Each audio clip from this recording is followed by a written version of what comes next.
This evening we are going to be hearing from three people, although there are more sat on the stage, but not everybody will be speaking.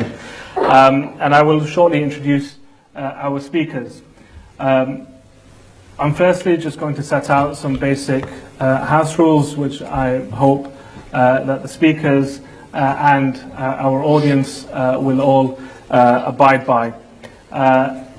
We're in an academic institution, one of the finest in the country. We want this debate to take place with good academic decorum. So firstly, advice for the speakers to be respectful in your exchanges, not anticipating any aggression, but if we do get to a point where speakers are getting abusive towards each other, we will have to stop the debate. I'm also going to request that our audience do not heckle when either side is making their statements, nor in anybody else's questions.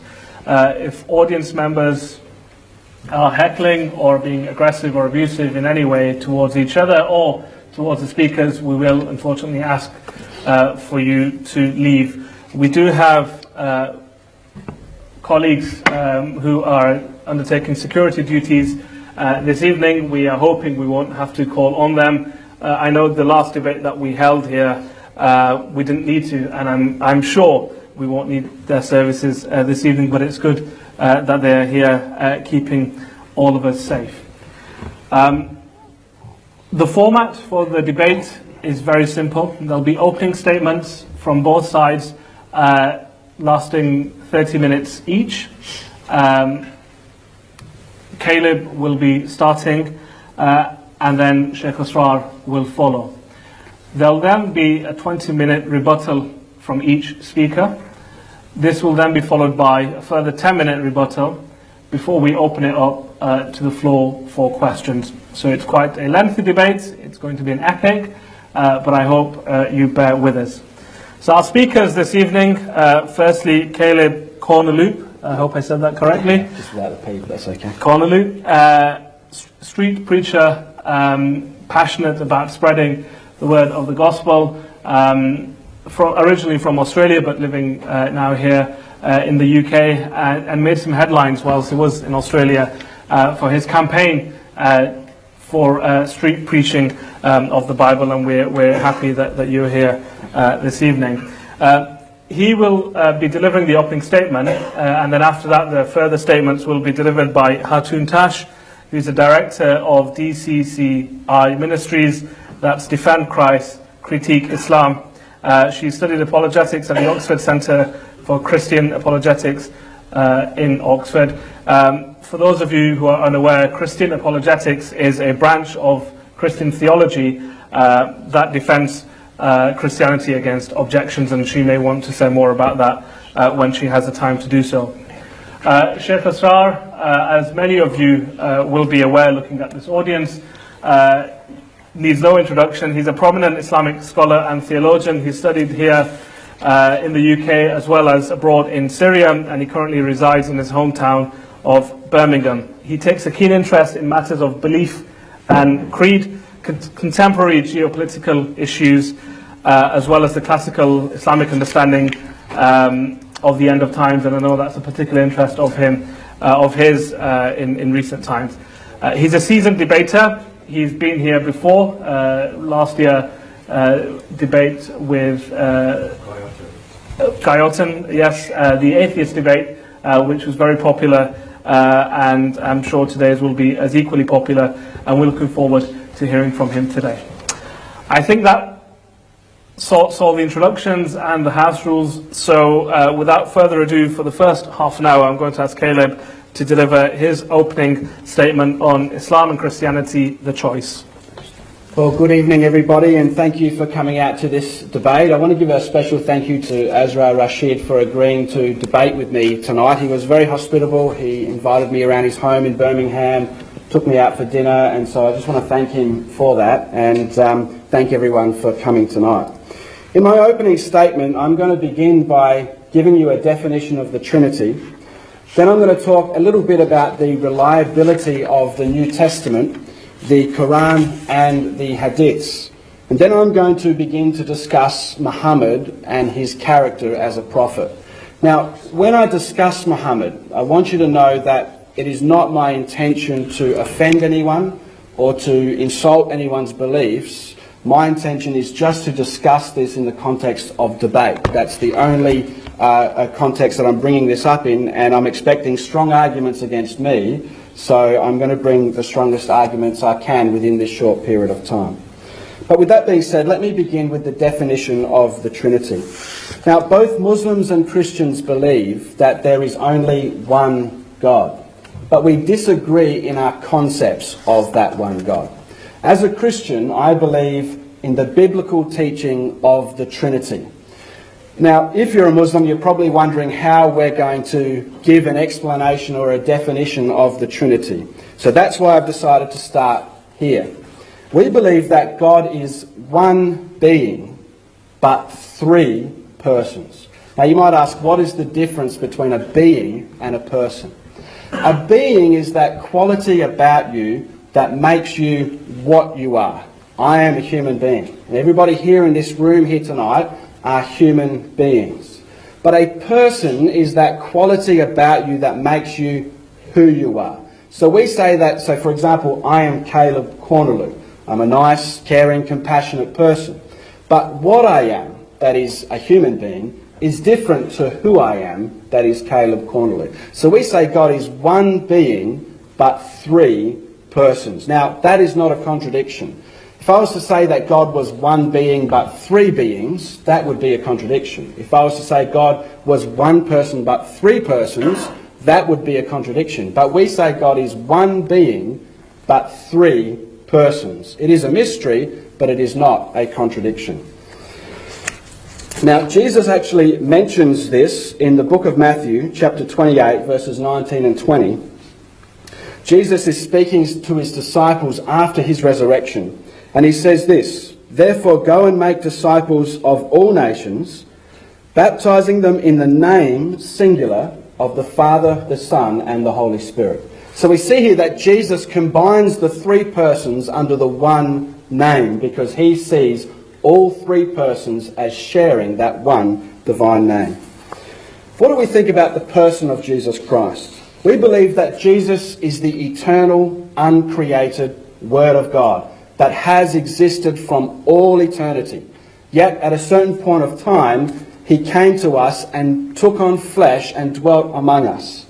Now, when we say Jesus took on flesh and became a man, we do not believe that he ceased to be God. Rather, we believe that he took on a human nature in addition to his divine nature, so that he had two natures, one divine and one human. This shouldn't be difficult for Muslims to understand because the Orthodox Muslim view of the Quran is that the Quran is the eternal, uncreated Word of God and yet came down to us through Muhammad and can be held in your hand in the form of a book. So in the same way that Muslims believe the Quran is eternal and uncreated, we believe that Jesus is eternal and uncreated, the uncreated Word of God. And in the same way the Quran has come down in the form of a book, we believe Jesus came down in the form of a man. But having said all that, why should you be a Christian and not a Muslim? Both Muslims and Christians believe that Jesus was a prophet. We would have to agree, both Muslims and Christians believe that Jesus was a prophet. And the most reliable source of information about the life and teaching of Jesus is the New Testament documents. We have over 5,852 handwritten copies of the New Testament. Part of these copies are full copies, part of them are just fragmented. We have an additional 10,000 in Latin and an additional 10,000 in languages such as Syriac and Aramaic. Now, it's impossible to go through every book of the Bible, the New Testament, to prove its authenticity, and it's impossible to go through every manuscript for a particular book of the Bible. So I want to just look at two manuscripts of the Gospel of John. P52 is housed in John Ryland's library, about 10 minutes walk from here. It's about the size of a credit card, and it is dated to 125 AD. That is 35 years from when the original Gospel of John, or Gospel according to John, was written. Now, it's only a fragment, so it doesn't prove the whole Gospel. But we have P66, which is dated between 150 and 200 AD, which contains almost the entire Gospel of John. That's between 50 or 60 and 110 years from the original. Now, furthermore, we have the witness of the Church Fathers. St. Irenaeus, one of the early Church Fathers, who was executed for his faith by being beheaded, tells us that John wrote the Gospel of John. Now, St. Irenaeus gets his information from St. Polycarp. St. Polycarp gets his information from the Apostle John himself, because he was one of the Apostle John's own disciples. How do we know these people are telling the truth? Well, as I said, St. Irenaeus was executed for his faith, and Polycarp was burned alive, and he didn't quite die, so they fed him while he was still alive to wild animals in the Colosseum. So we have a very close connection between the Apostle John, then Polycarp, and St. Irenaeus. And since these people were martyrs who died for their faith, it's very hard to believe that they would be lying to us about what they tell us. Furthermore, St. Irenaeus tells us that all the churches in all the world believed in the four gospel accounts of Matthew, Mark, Luke, and John. They all believed that the Apostle Paul was an apostle of Christ, and they all believed that he helped the Apostle Peter establish the church in Rome. Now, in addition to the manuscripts that we have of the New Testament, we also have the writings of the early church fathers. We can construct the entire New Testament from just the writings of the early church fathers within the first 300 years. But why should we believe the early church fathers? Well, as I was saying about Polycarp and St. Irenaeus, the early church suffered almost 300 years of heavy persecution that would really make the persecution under ISIS look like it was being done by a bunch of choir boys. The early Christians were crucified, beheaded, they were flogged to death, and when they were flogged to death, you would see the inner organs of their body, and you would see the entrails of their body. They were fed to wild animals, burned alive, and torn apart by horses, limb by limb attached to separate horses, and their bodies ripped apart. And the bishops were always the first ones to go. For example, St. Irenaeus, when he took on his bishopric, the bishop before him had just been martyred himself. So it was a very dangerous thing to be a Christian, and there was no money in it, that is for sure. But oftentimes some Muslims try to argue that we don't have the originals, and therefore the ones we have must be corrupted. But it's worth noting that we do not have the original Quran either. We do not have the parchments that were written down on during the life of Muhammad.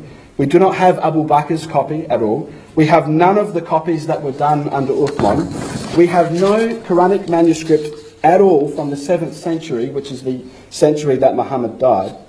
The earliest Quranic manuscripts we have are from the 8th and 9th centuries. Now, although the animal hide of the Sunnah manuscript dates to the 6th century, the text itself is dated to between 710 and 715 AD.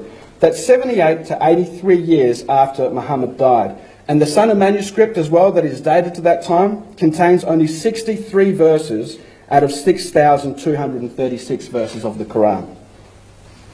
But what's even more staggering is the oldest copy of Sahih Bukhari.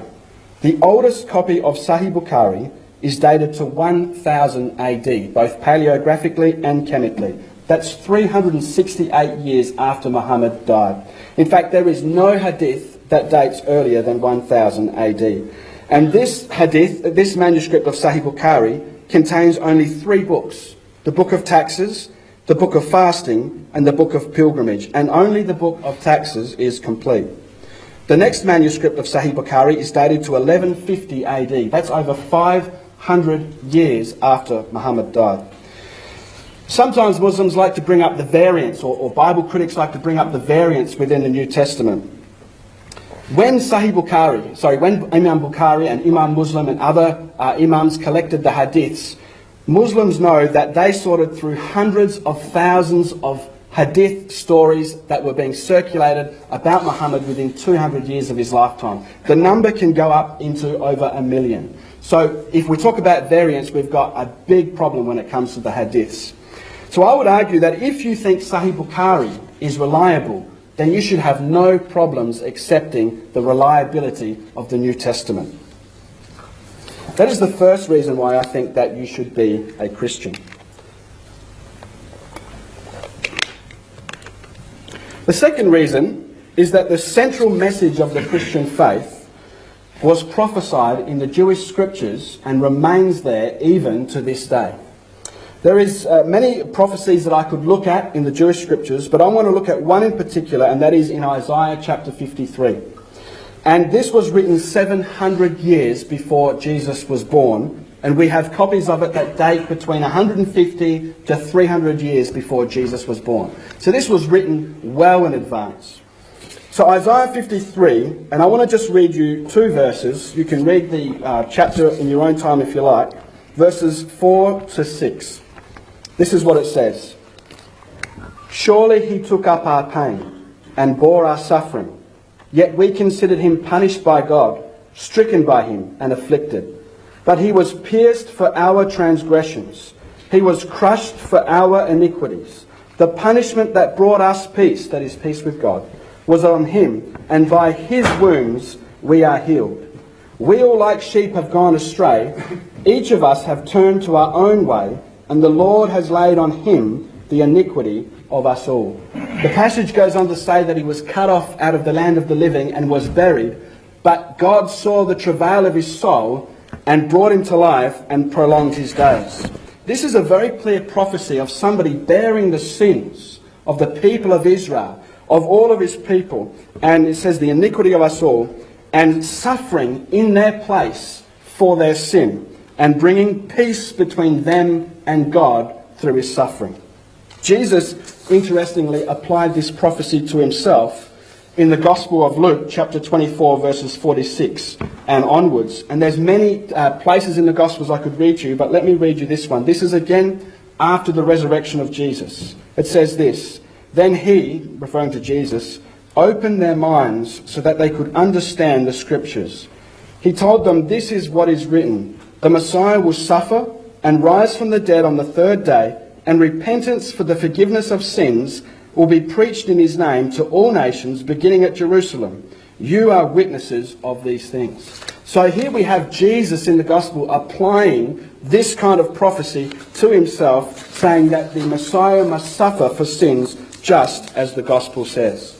Now, this is also confirmed in the historical records of the Roman Empire. The 1st century AD, there was a man named Tacitus who was the proconsul of Rome in his time, very high position, second only to the emperor, and he records the death of Jesus in the annals of imperial Rome, saying that Jesus was killed under Pontius Pilate with the extreme death penalty. So the Christian faith is rooted in history, in prophecy, and in reliable records such as the Gospels. Having said that, why do I think that you should not be a Muslim? First of all, the Quran fails to engage meaningfully with the Christian concept of the Trinity. If you're a Christian, and there's not many Christians in the room here tonight, but when I first began reading the Quran, the first thing I noticed is that the author of the Quran didn't seem to understand what the Trinity was. And every time it tried to attack the Trinity, it was attacking a straw man argument. For example, it speaks of the Trinity as the Father, Mary, and the Son.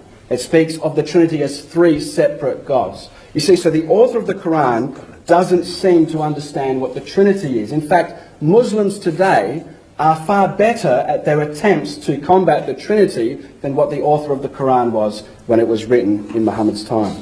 The second reason why you should not be a Muslim is because Muhammad is not mentioned in the Torah or the Gospel. Why is this important? In Surah chapter 7, verse 157, we read this. Those who follow the messenger, the prophet who can neither read nor write, i.e. Muhammad, whom they find written with them in the Torah and the Gospel with them. You see, this surah is saying that you can find Muhammad mentioned in the Torah and the Gospel that was with the Jews and Christians at the time of Muhammad. Now, we have at least 85 Torah manuscripts from before 150 to 300 years before Jesus was born, let alone Muhammad. And yet there is no mention in them of Muhammad whatsoever. The third reason why I think you should not be a Muslim is because Muhammad was not a good example to follow. Now, again, I want to stress that it is not my intention to offend anyone. I'm expecting strong arguments against me, and so I'm going to bring some strong arguments here. It says in Surah chapter 33, verse 21, "Indeed, in the messenger of Allah, Muhammad, you have a good example to follow." And I'm going to bring up the issue of Aisha. In Sahih Bukhari, hadith number 5134, we read this, narrated by Aisha, that the Prophet married her when she was 6 years old, and he consummated his marriage with her when she was 9 years old. Hisham said, "I have been informed that Aisha remained with the Prophet for 9 years until his death." Now Muhammad died at 61 years of age, which means that when he married Aisha at the age of 6, he was 52. And when he consummated the marriage, he was 55 and she was 9. Now, hands up how many people would give away their daughter, a 9-year-old daughter, to a 55-year-old man. I don't think we would seriously do that. I don't think we would seriously do that. Secondly, there is good reason to believe that Aisha was prepubescent when the marriage was consummated. In Sahih Bukhari, hadith number 6130, we read this, and this is before the marriage, narrated again by Aisha. "I used to play with the dolls in the presence of the Prophet, and my girlfriends also used to play with me. When Allah's messenger used to enter my dwelling place, they used to hide themselves." So these were little girls that would hide because the messenger was coming. "But the Prophet would call them to join and to play with me." And then it says this, "The playing with the dolls and similar images is forbidden, but it was allowed for Aisha at that time as she was a little girl not yet reached the age of puberty." Now then we read in Sahih Muslim, hadith number 3309, narrated again by Aisha. Aisha, Allah be pleased with her, reported that Allah's apostle married her when she was 7, and she was taken to his house as a bride when she was 9, and her dolls were with her. So the previous hadith said she was allowed to play with dolls because she was prepubescent, and here we say, it says in this Sahih hadith, that she was also taking her dolls with her when her marriage was consummated. And might I add, I've never read any hadith which would suggest that she was not prepubescent, and this is very strong evidence to suggest that she was indeed prepubescent when she was married. Therefore, Muhammad is not a good example to follow, and the Quran is false. There are many other hadiths that talk about this, by the way. The second reason why Muhammad is not a good example to follow is because Muhammad married his adopted son's wife. There's a story in the history of Al-Tabari, volume 8, pages 2 and 3 in the English translation, when Muhammad went and visited his adopted son, Zayd ibn Muhammad, Zayd, son of Muhammad. And Zayd wasn't home, but his wife was home. And when she got up to answer the door, Al-Tabari tells us that Muhammad was aroused by her, and he turned away and he said, "Glory be to God, glory be to God, glory be to God." Now, Zayd later found out about this, and he offered his wife to Muhammad and said he would divorce her. Initially, Muhammad didn't accept it. And so then Zayd, he couldn't look at his wife. This is in Al-Tabari, this is not me, this is Al-Tabari that says this. He couldn't look at his wife the same anymore, and he divorced her. And then Muhammad received a revelation permitting him to marry his adopted son's wife, and that is in the Quran. And the saddest part of this story is that because the Arabs considered that it was an act of incest at the time, Muhammad then received another revelation, which is in the Quran, cancelling and making void all adoption. And even to this day, Muslims cannot adopt a child and cannot pass their name on to them. So for this reason, I would argue again that Muhammad is not of good character, he is not a person we should follow, and the Quran is false. Second, another reason why you should not be a Muslim is that Muhammad did not respect the institution of marriage. In Sahih Bukhari, hadith number 5118, we read this. "While we were in the army, Allah's messenger came to us and said, 'You have been allowed to do the mutta marriage, so do it.'" Now, mutta marriage is marriage for lust. It's temporary marriage. And in the very next hadith, Sahih Bukhari 5119, it says that this mutta marriage marriage for lust could last as little as 3 days. 3 days. Now, what is the point of having the institution of marriage if it will only last for 3 days? This is not the kind of thing that messengers from God should be advocating. Therefore, Muhammad is not a good example, and the Quran is false. Now, this last one is the last one about marriage, is in Sahih Bukhari, hadith number 3371. Now, Muhammad at this point, his armies were out, they were fighting their enemies, and his soldiers were away from their wives. And it says in this hadith, when you read it, that they were suffering from being away from their wives, and so they were sleeping with their captive slave women. And they wanted to sell the slave women after sleeping with them, and so they were withdrawing before you know what, so that they wouldn't get them pregnant. And then one of them went to Muhammad and said, do we even need to do this? And Muhammad said they didn't need to do it, for whoever will be born will be born. So Muhammad, and you cannot say this is consenting sex, because they were still planning on selling them. Read the hadith for yourself. They were still planning on selling them after they had had intercourse with them. But let me just say quickly, it is not my intention to insult anyone. I think the Muslim community here is nothing like this. Very friendly, kind, hospitable people. And so this is not a reflection of how I think about you. This is just an academic debate about Muhammad. The last and final reason why I would reject Muhammad as a prophet is because Muhammad's death proves that he fabricated the Quran. In Surah 69, verses 44 to 47, we read this. And if he, Muhammad, had forged a saying concerning us, Allah, we surely would have seized him by his right hand or with power and might, and then certainly would have cut off his life artery, his aorta, and none of you could withhold us from punishing him. Now, may I suggest this is exactly how Muhammad died. After Muhammad had attacked a Jewish town, a woman who had become a widow as a result of the battle brought a meal to Muhammad, found out what his favourite meal was, and poisoned it. And Muhammad ate it and was poisoned. And as he was dying, he says this in Sahih Bukhari, volume 5, book 59, hadith number 713, narrated by Aisha again. The Prophet, in his ailment in which he died, used to say, "O Aisha, I still feel the pain caused by the food I ate at Kaaba, and at this time I feel as if my aorta is being cut from that poison."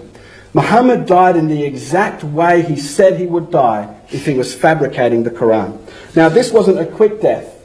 This was actually a long, slow, painful death which lasted 3 years.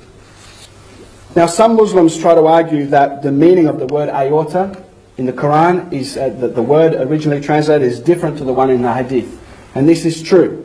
But both words mean exactly the same thing. The translation I'm reading from is the Mushin Khan translation. His translation of the Quran is authorized by the University of Medina, and the Hadith is also translated by Mushin Khan.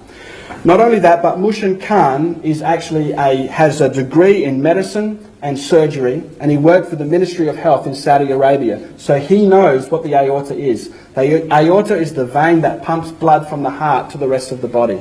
And Muhammad died by that poison cutting through his aorta and causing internal bleeding.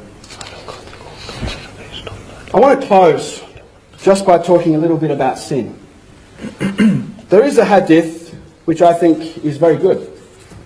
It's in Sahih Bukhari, hadith number 6308. And it says this: a believer sees his sins as if he was sitting under a mountain. He is afraid it may fall on him. Whereas a wicked person considers his sins as flies passing over his nose, and he just drives them away like this. My question to you is, how do you view your personal sin in your life? Do you view it as a mountain that is going to come down upon you? Or do you view your sin as flies around your nose to wave away? When people say that, can't God just forgive me? There's little sins and big sins. This is looking at your sin as though it's just flies buzzing around your nose that you can brush away. Christians view sin as though it was a mountain about to fall down upon them. And that is why we look to Jesus Christ for salvation. Jesus Christ and his substitutionary death, when he voluntarily took our place and took our suffering, his death is the only way that we can find forgiveness for our sins. Is that my time? You've got 3 minutes. 3 minutes. I want to ask you just quickly, if we were to have an election for a Prime Minister between Jesus and Muhammad, and their life was their manifesto, who would you vote for? Would you vote for Jesus or would you vote for Muhammad? As a Christian, I don't need to vote for Muhammad. I would vote for Jesus, 100%. Jesus is the perfect example of holiness. Jesus is the perfect example of love. Jesus is the perfect example of compassion. And Jesus is the perfect example of mercy. And it is through Jesus alone that we can find salvation. So I want to I can pass on to you now, so I've finished. Thank you very much. Great, thank you very much.